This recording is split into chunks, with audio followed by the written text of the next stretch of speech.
Welcome, viewers and listeners, to the Total Football Analysis EPL Podcast. We are the Thinking Fans Podcast. Each week, we get together with our besties, who are current pro players, real coaches, academics, and set heads.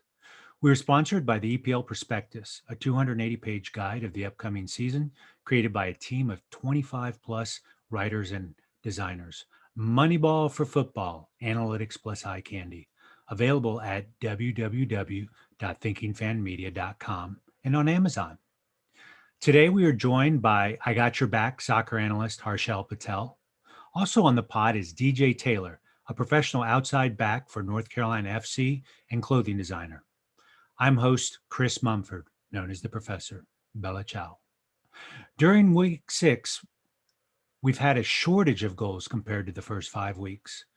Leeds scored as many goals as Man City, Liverpool, Chelsea, and Man United combined. Average goals scored returned to a more normal 2.2 per game. The Goliaths put up a game of meh, while the Davids are showing their mettle. Today, we're going to talk a bit about the Champions League with Man United versus PSG, Liverpool versus Ajax, Man City versus Porto, and Chelsea and Sevilla. We then review the Aston Villa-Leeds match, Chelsea, Man United, and Liverpool-Sheffield. We'll also preview the Man United-Arsenal and the Leeds-Leicester matches.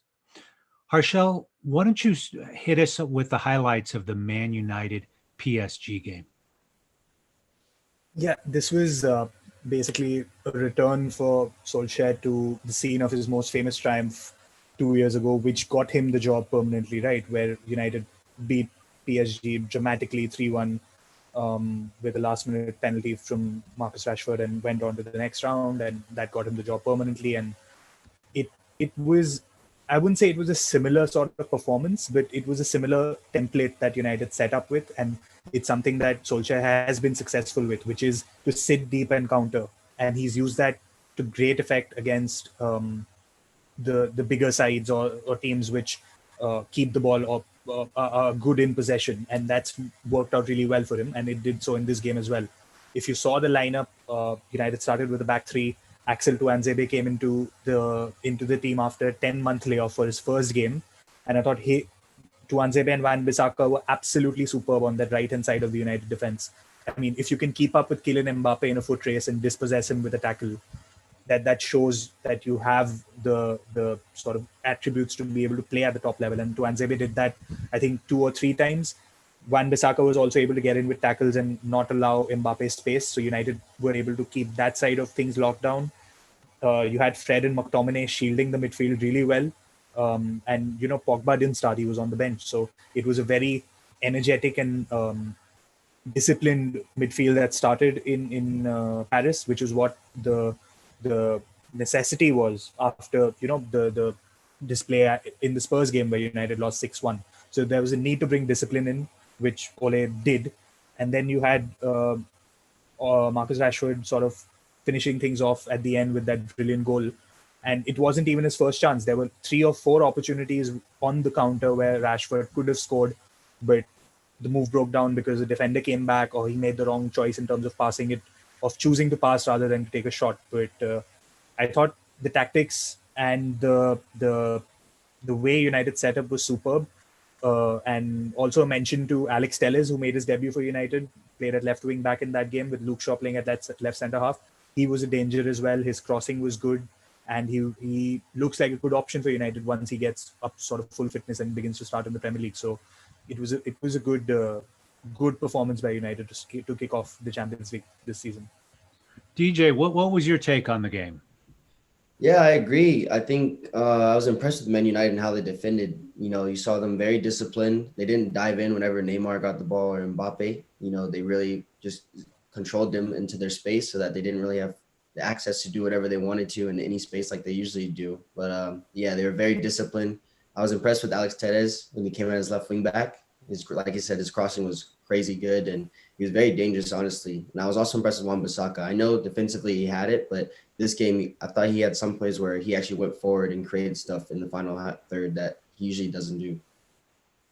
Nice. Very nice. Well, it was a nice win for Man United. It seemed like it settled things, at least temporarily, in the Man United Twitterverse. So that's a good thing. PSG is left scratching its head, right? I mean, this is uh, one, I know it's not completely serious, but one has to wonder, is PSG going to be getting out of the group stage for Champions League? Wouldn't that be ironic? Just weeks later after their final appearance. Let's turn our attention to the next match, was the Liverpool Ajax game. What did you see out of that, Harshal? This was a game where, I mean, you could say that the group actually that Liverpool are in, which is Ajax, Atalanta, and Midtjylland from Denmark, is actually quite an exciting group because these are four teams who all play exciting attacking football.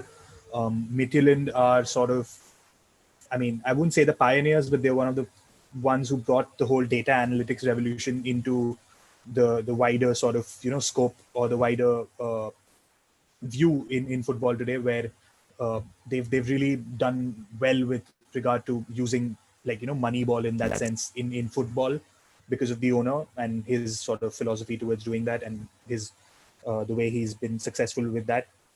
Atalanta obviously super attacking, and they've been exciting as well. So this is a group, I think, where teams need to pick up points early, because all four teams, I think, have a chance of picking up points from each other. So the first group game was really crucial for Liverpool to pick up a win, and they did that. But I thought Ajax were, I mean, I wouldn't say Ajax were poor or that they deserved to lose or something like that. It was a close game, and I mean, they made Liverpool work to get the win. They only scored through an own goal, which like Nicolas Tagliafico conceded an own goal. But it's not like Liverpool created a bucket load of chances. The shots both sides took were sort of evenly matched. Liverpool took 16 shots to Ajax's 12, 6 shots on target to 5. And even though Ajax lost one of their most sort of promising attackers who they've signed this season, Mohamed Kudus, to an injury early in the first half, and they had to make a substitution, it didn't really affect their fluency. And that goes to show how well coached they are, and that there is an underlying philosophy that runs throughout the club, right from sort of the youth sides up to first team level. And Liverpool did well to get the win, but I think Ajax will be a good, dangerous side in the group, and it'll be really interesting to see how this group pans out, because Atalanta got off to a good start as well. So, it's all to play for in that group with 4 pretty decent teams. Yeah, I was really impressed with how open the game was, though I can't say that it was necessarily super high quality. And I think it was just more indicative of the fact that they're playing football matches every 3 or 4 days. I did find Liverpool's rotation basically take out the top 3, rinse and repeat. The second 3 that came in did well, didn't necessarily do great, but they did well. And sometimes a 1-0 victory, you just take it and run, particularly if you've got the teams in the group, as you just mentioned. So I found that to be a pretty wide open game, but one that I left unsatiated with that. So DJ, help us walk through the Man City-Porto game. What was your take on that one? Yeah, I think it was a exciting game to see, obviously, with Man City-Porto. I think it was a good game at the end of the day. You see dominant Man City, doing their typical stuff under Pep, with controlling possession and creating attacking chances. I think I was really excited to see Ferran Torres. Obviously he played in Valencia. He's a young player. He did very well. You see Porto with Pepe doing normal Pepe stuff, giving up penalties. Crazy guy, you got to stay mentally into the game as a defender, and some defenders can't be hotheads all the time, and they end up getting a PK. But like I said, solid performance from Man City. I think Porto did all right. They could have created more chances. Obviously, they got 1 goal, but like I said, with Ferran Aguero and then Gundogan, who I've been really impressed with, I think he stepped into a good role with Pep. It was a really good performance by Man City. How about your take, Harshal? Yeah, I'll agree with what DJ said. It was as sort of like, a clinical performance in Europe as you can get. City walked away with a 3-1 win. there wasn't really too much rotation in terms of the first 11, but Ferran Torres came on, got a goal, which is good for his confidence. Obviously, 20-year-old winger who's come from Spain, still adapting to the Premier League. So yeah, as DJ said, it was a good win to get them started up in the Champions League, and they should be able to get out of the group. Probably should win the group, I think. So it's a good start for Pep. Okay, good. Let's turn our attention to the Chelsea-Sevilla game, Harshal. That one was probably a more drab affair, right? There were 10 shots taken the entire game. Chelsea had 4 on target, while as yet Sevilla only had 2.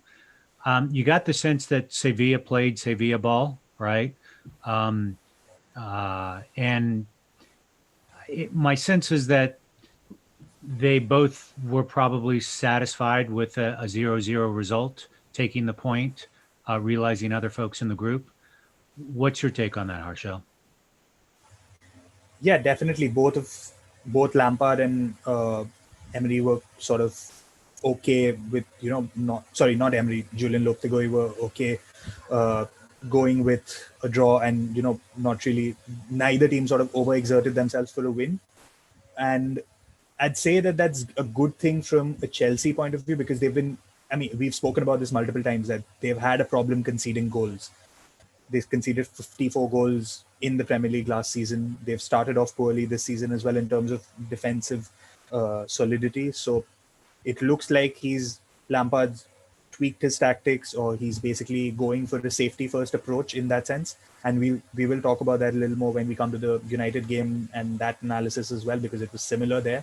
So it looked like he'd gone for that approach as well, where he wanted to make sure that Chelsea didn't concede first before trying to see if they could score. And that's basically what happened, where Chelsea didn't really threaten too much, but at the same time, they didn't allow Sevilla to threaten their goal too much as well. I thought a couple of the decisions were a little baffling. He played Mason Mount on the left and Pulisic on the right, which was sort of out of position for both of them. I would have thought that with like a 35-year-old right back that Sevilla have, Jesus Navas plays right back now for Sevilla, that you would have targeted him with someone like Pulisic, who's a speedy winger. But it is what it is, and it worked out in terms of them getting a point. But yeah, there's still some decisions which Lampard might need to work on, or maybe try and get right in that sense. But it was good from a Chelsea fan point of view that they didn't concede. Well, and I will say, Harshal, I mean, Sevilla had 57% of possession, and their attacks came more from the left side at 48% of attacks from the flanks, while as yet for Chelsea they were 77%. So seeing that Pulisic impact is pretty considerable there. I have to tell you, I'm scratching my head a little bit, and this is going to be a common theme here. How much did Chelsea spend in the offseason? And they only have possession 43% against Sevilla, which to me is a bit of a head scratcher. And, I guess we're going to get into this a little more later, but 0-0. So the English Premier League teams ended up winning 3 and tying 1, which is a very respectable outcome. Why don't we go ahead and turn our attention to some of the Premier League matches? And we had 2 Davids really kind of going off on each other on Friday before the weekend started. So those of us in the U.S., we started up our holiday a little bit early. Why don't you walk us through the Aston Villa Leeds game, Harshal? I will say this, it's not been a boring watch whenever I've watched Leeds this season. I mean, it doesn't matter who they've played. Every Leeds match that I've watched, and I haven't watched every game. I think they've played 6. I've probably seen 4, I think. But all of them have been super entertaining, and they've quickly become one of my favorite teams, even though, like, as a Man United fan, Leeds are historically one of United's biggest rivals. But there's just so much goodwill, and there's so much good that's happening around the club, both on the pitch and off the pitch, that you just feel like watching them. And it was the same thing at Villa Park on Friday as well, because I mean, Villa came into the game in good form. They were they'd won all of their games. They managed to put together an attacking unit which was looking really dangerous. Ollie Watkins, Jack Grealish, Ross Barkley, John McGinn from midfield as well. So it looked like they managed to get away from that relegation struggle that they had last season, and they could be a credible mid-table threat. And I'm not saying that won't be the case this season. That there's obviously a long way to go, but Leeds absolutely demolished them, especially in the second half. I mean, one stat that's been doing the rounds on social media, which completely blows my mind. Leeds had 19 shots from inside the penalty area in that game.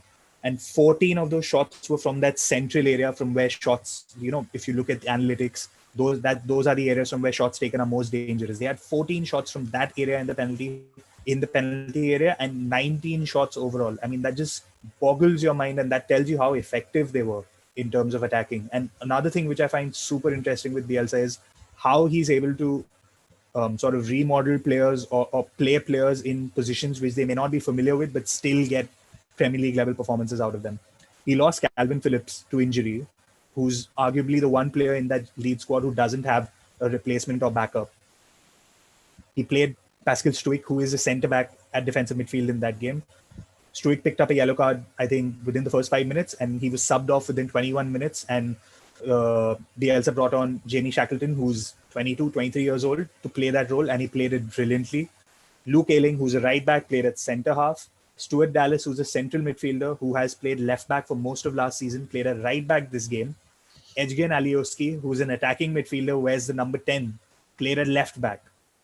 Rodrigo, who they signed for 30 million from Valencia, who's a striker for Spain. He starts for Spain as striker, has played as attacking midfielder / central midfielder for Leeds this season. He's not played up front because Patrick Bamford's playing up front.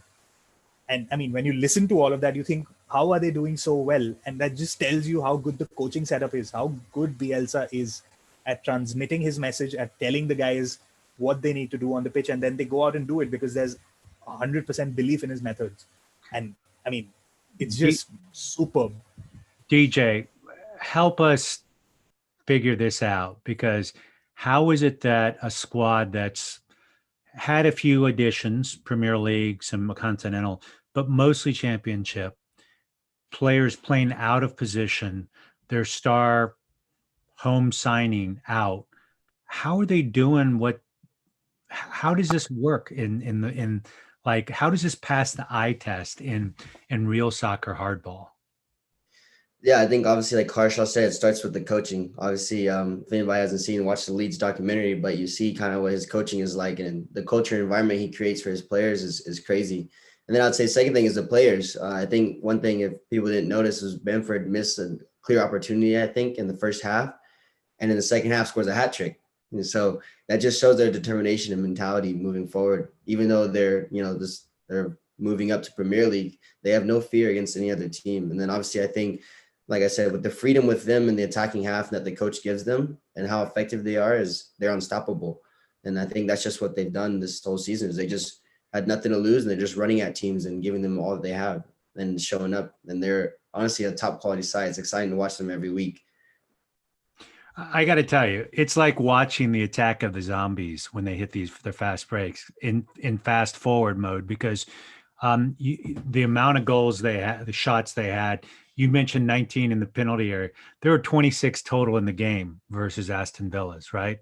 And you say, well, maybe they were hitting some low quality shots outside of the penalty box, but they only took 7 of those 26 from outside. So it confounds me. I will tell you that I wonder out loud now that how Chelsea spends 200 million in transfer fees, and how Leeds is able to come together. And frankly, it's given me hope for football again, where it's not just all about the money, right? Because to me, in the back of my mind, what I still hear is, on any given day, if a poor team really gets up and excited about a game, they could tie or beat nearly anybody, right? Maybe it's rainy, conditions are poor, whatever. But can they do it over the entire season? And I just think that watching these first 6 games, you start to get the sense Leeds is not going to be worried about relegation. Is it mid-table? Is it Europa? I guess time will tell. And frankly, I think the injuries are going to be a large determinant of that, because they just don't have a whole lot of depth. But if they can move midfielders from one place to another and still get great performance out of them, well, hats off. So I must admit, I've become just one thing I'd like to say that, sure. Sorry, didn't mean to interrupt there, but what I wanted to say was that it's not like Leeds didn't spend in the summer. They spent almost 100 million or so, if I remember correctly, and they've not really sold too many. So, in terms of net spend, they did spend close to 100 million. So it's not as much of like a rags to riches story as such. But your wider point does hold that it's not like they went out and splurged on top level quality, or they bought someone for like 50, 60 million. They bought players they broke their transfer record, I think. If not just the one time, I think they might have broken it twice. I'm not sure. Rodrigo definitely was their record purchase, but they might have broken it before as well. But it's also because of the fact that Bielsa's been at the helm now for what? This is his third season. And the majority of the team that is there has been there with him, right, in the championship. So they know his methods. They know how he wants to play. They know how, what his demands are. So that familiarity and that the time you need to coach a team is very important, and that's what is being shown here. I think. I hear that, Harshal. Here's the question. Would Rodrigo be on Man United's, Man City, Chelsea, Liverpool, Tottenham's starting 11? No. Maybe not. Yeah. No way. Fair enough. But that's apples and orangutans. They bought 4 or 5 players, and Man United is feeling bad because they missed Jadon Sancho, which is a hugely unfortunate, but then that one player represents nearly all of Leeds' transfer budget this last year. So I love the fact that they're able to, and I don't mean this in a disparaging way, but in a island of misfit toys where they're able to pick it up, and somehow Bielsa is able to put it all together and compete against Liverpool and compete against Man City, right? Where it seems like Klopp and Pep are just happy to get out with what they got, right? Winning by 1 goal and a tie. I'm so pleased that this is happening, because I think there's hope for parity after all.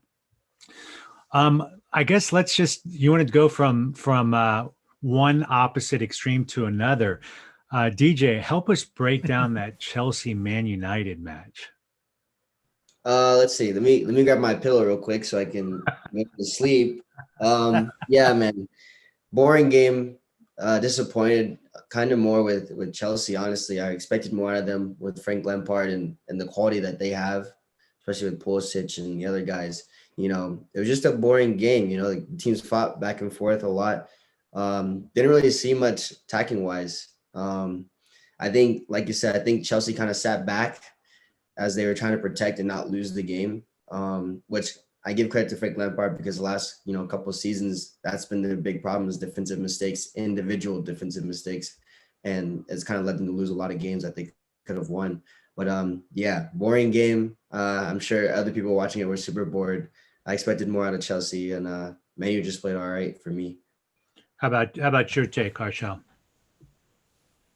Yeah, it was boring, because you expect when two teams towards the top end of the table meet that there'd be a bit more attacking action. But I can't say I'm surprised, in the sense that, because again, as DJ said, as we said earlier, Chelsea have had an issue conceding goals.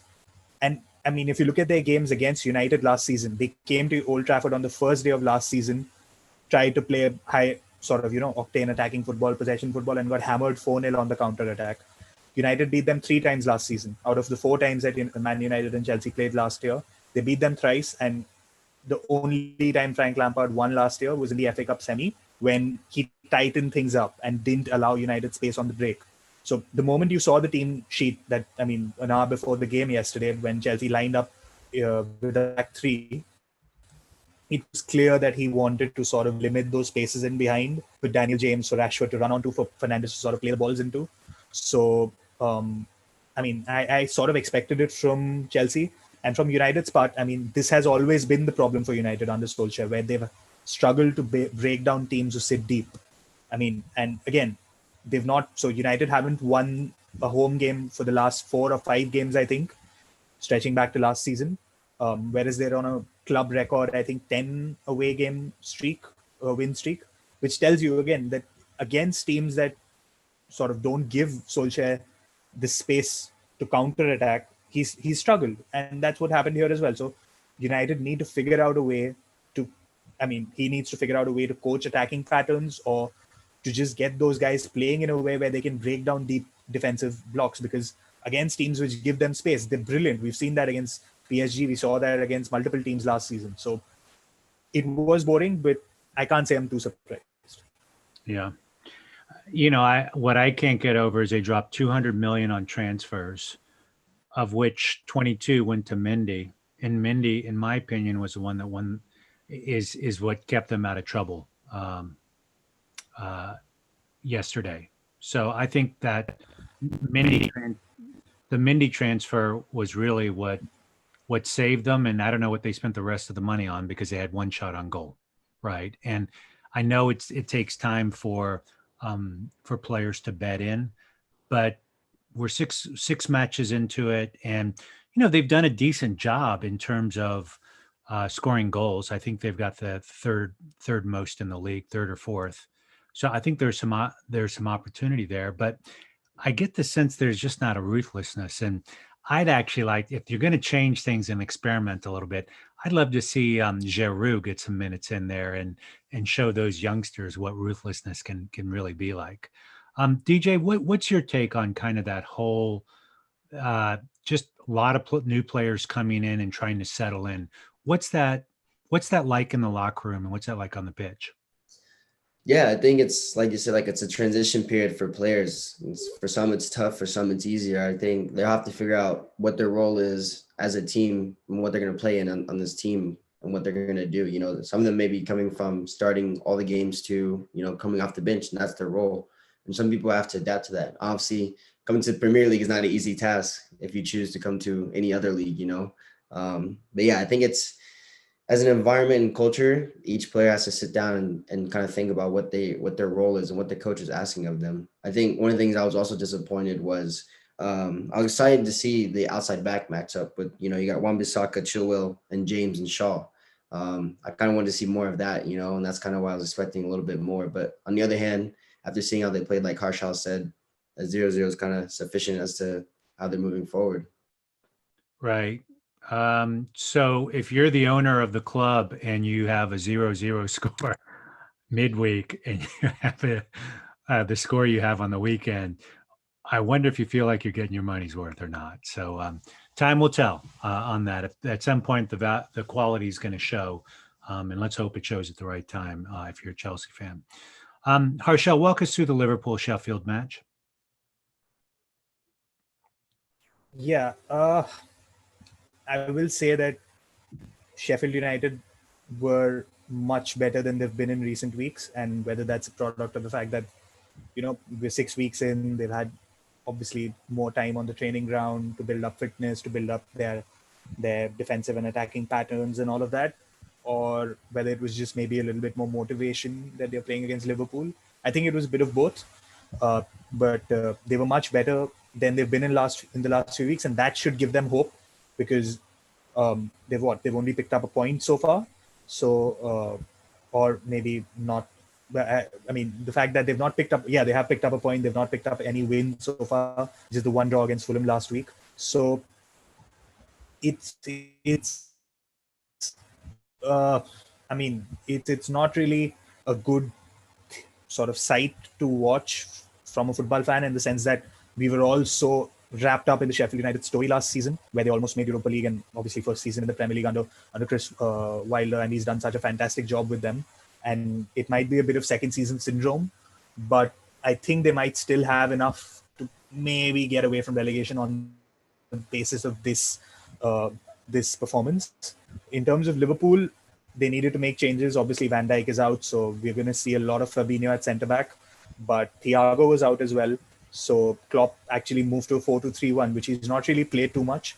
So along with that Fab 3 that you have of Mane, Salah, and Firmino, he brought Diogo Jota in as well, the new signing from Wolves, and he scored the winner. And the thing is that Sheffield United did threaten Liverpool quite a bit, especially in the second half, but Liverpool's quality shone through. and this was just a good clinical win for the home team. But I think that I think Sheffield United can take something from this game in terms of the fact that they were able to give Liverpool a bit of some trouble, and that the effort that they put in could help in the games going forward against some of the lower league teams in the lower reaches of the table. DJ, was that a legit PK or not? How Sheffield got their goal? I didn't think so. I thought it was right on the line, you could say, right outside the box. I think for me, like, it's been so frustrating seeing VAR in the Premier League, because honestly, I feel like Premier League is the only league that can't get it right.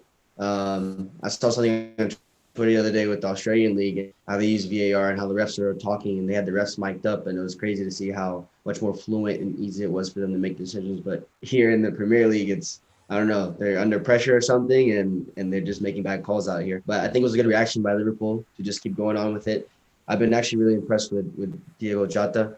I think he's played excellent since he's been there, and I'm really impressed to see where he's going to be as he moves forward. I think it was rare to see Firmino score, because he usually doesn't score at home. So I was happy for him about that. That's great. All right, well, so let's turn our attention to some of the games to watch in the Premier League next weekend. Harshal, what's your take on the Man United Arsenal game?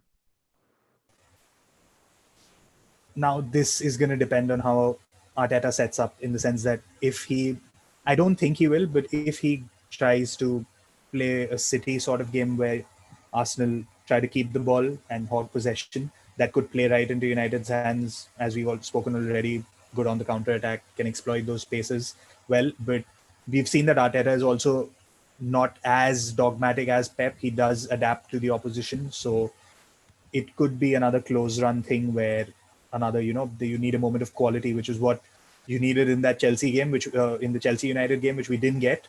And it could be a similar thing where there's one moment of quality or mistake that makes the difference. So I don't know. Could probably either way. I worry a little bit, DJ, because this could easily be two teams that are low block, and they just kick the ball into the middle of the field and nobody does anything about it because they're sitting back so defensively. What's your take on how this Man United Arsenal game is going to come? And do you think there could be any surprises? Yeah, I think like Harshal said, like, it could be, just a 0-0, both teams sit. But honestly, I think I have a little bit more faith in Arteta, the Arsenal way, and him being under Pep, having that influence of trying to play. So it is kind of shaky to see where Arsenal will be. As a team, I don't think they performed as well as they really could with the players they have. But honestly, yeah, I don't know, maybe 1-0 Menu winning this game, with Rashford. I think he's been really good, and the attacking power they have up front, Martial as well, it's just been crazy. Do you think Pepe's the real deal or not? For me right now, no. For me, I need to see some more consistency. I think he started a little slow, but I think if he continues to play well and create chances and score more goals and helps the team, then I think. How about where should Aubameyang play? Should he play in the left or should he play in the center? I think that's a tough one. Aubameyang in the left or center, man. I don't know. I think it depends on the way that the lineups are set. Obviously, on the left, he can cut in and he's very dangerous. And obviously, he uses his pace down the side as well. You can honestly almost play him on the right too. Just use his pace to go down the line and create chances. But I think he's more comfortable in the center because that's where he was with Borussia. And in the center, he can go left, right, or come to the ball or go in behind. So I think if he plays in the center, it's way harder to defend Aubameyang. I think out wide, you can try to force him to one in line as an outside back or something like that. So, yeah, I think as a center, maybe is probably the better position for him. All right. Well, I am hopeful that they get those questions sorted out because it seems like Arteta is making all the right moves. Harshal, let's turn our attention to the Leeds-Leicester match. What's your take on that? This could be another exciting game. I mean, I think we can all probably take for granted the fact that every Leeds game is going to be super exciting this season just because of the way they play. Leicester have been a bit up and down this season. Obviously, they had that highlight sort of 5-1 win over City, which was a statement win in that sense and was it came about in a way that's not the way how Brendan Rodgers likes to play. He was, and they managed to score 5 against City. 3 of them were penalties, but then again, those were penalties, sort of legit penalties in the sense, not like handballs where there were contentious decisions. There were 3 separate fouls by 3 separate City defenders in the box to give those penalties away. So that tactic worked really well.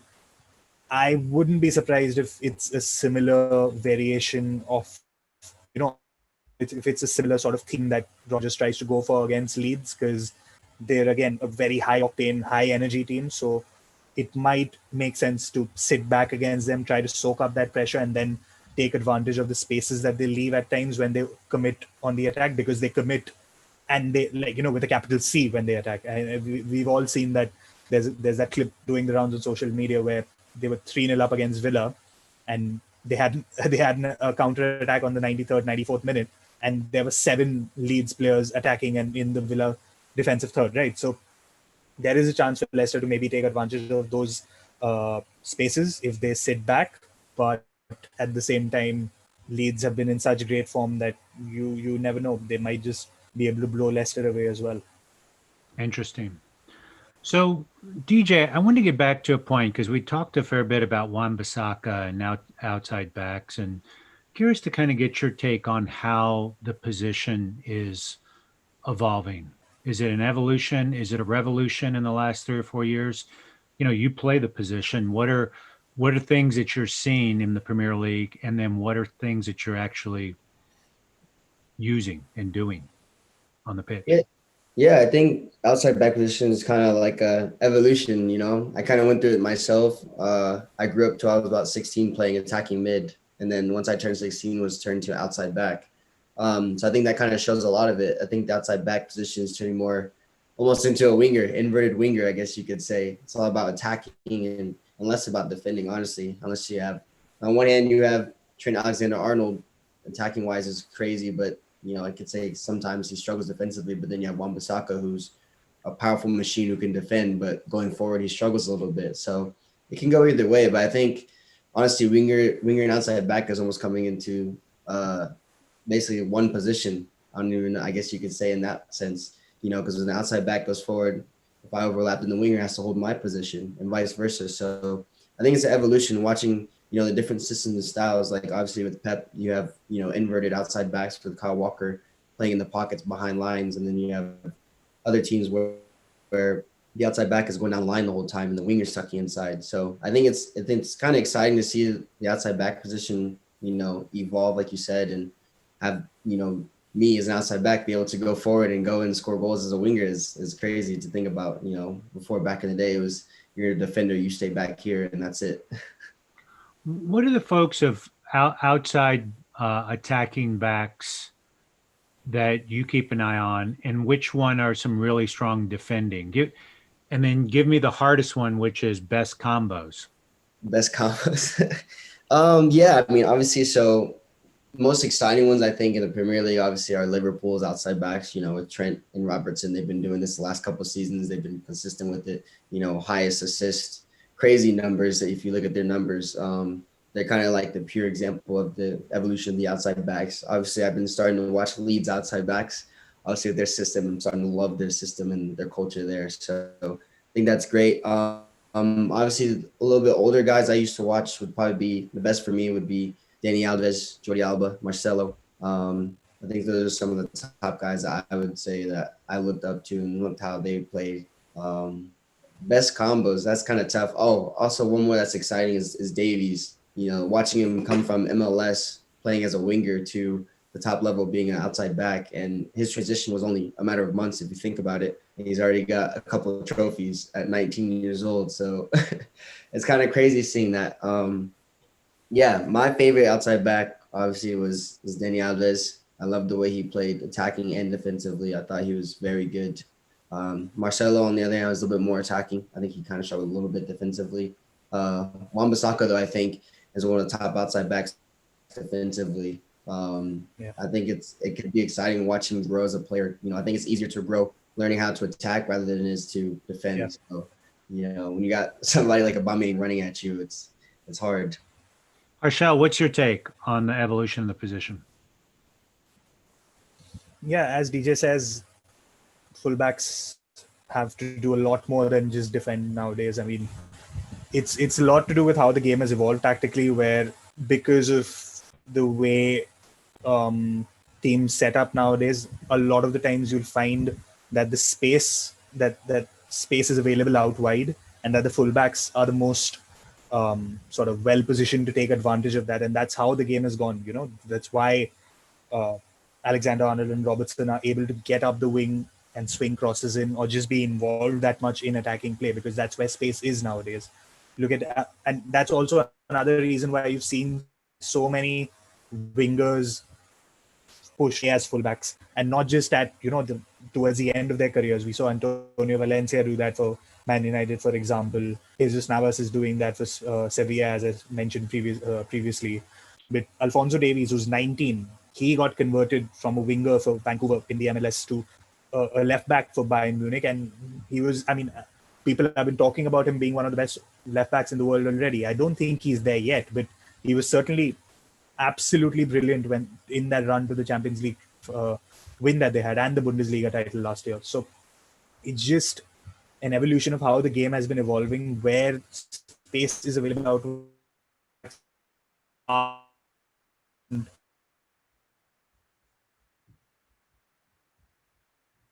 Sort of lead. DJ spoke about one defensive fullback in the world, not right or left back. I think he's the best defensive fullback. It's really difficult to get past him, but he's not. He doesn't offer too much in attack, and that's causing a lot of attacking issues for United. That's the reason, that a major reason why United's attacking play is focused down the left is because there's no real outlet on the right, because they don't have a right winger. That's why they were moving for Sancho in the summer, and Wan-Bissaka is not really an attacking force. So, I mean, obviously, again, it's something that you can learn. As DJ said, it's much easier to learn the attacking side of things than the defensive side. So there's hope that he can pick that up. But that also shows you how you need to be a complete fullback. You can't just be defensive in today's game. I got you. Well, good. Well, Harshal, DJ, thank you so much for your time today. We are sponsored by the EPL Prospectus, a 280-page guide of the upcoming season created by a team of 25-plus writers and designers. Moneyball for football, analytics plus eye candy. Available at www.thinkingfanmedia.com and on Amazon. For now, bella ciao, ciao ciao.